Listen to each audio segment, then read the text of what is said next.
আসসালামু আলাইকুম। HSC 25 batch. আজকে মে মাসের 5 তারিখ।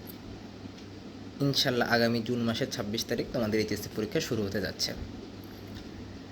আর খুবই অল্প কয়েকটা দিন তোমাদের হাতে আছে।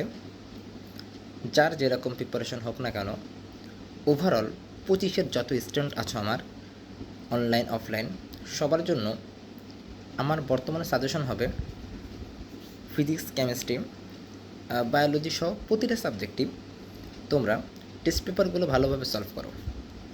বিগত সালে কোন ধরনের ম্যাথ আসছে, কোন ধরনের টপিক থেকে প্রশ্ন এসেছে, এগুলো একটু বেশি বেশি সলভ করো, এগুলো বেশি বেশি প্র্যাকটিস করো, এগুলো সম্পর্কে ভালোভাবে ধারণা নাও, টেস্ট পেপার সলভ করো।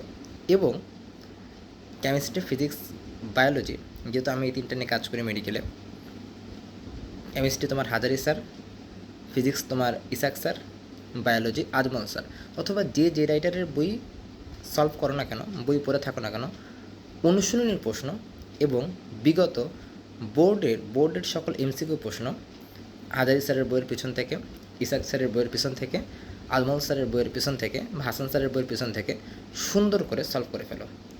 একদিকে এটা তোমার এইচএসসিতে তুমি লাভবান হবা, অন্যদিকে অ্যাডমিশন টেস্টে অন্যদের থেকে অবশ্যই এগিয়ে থাকবা।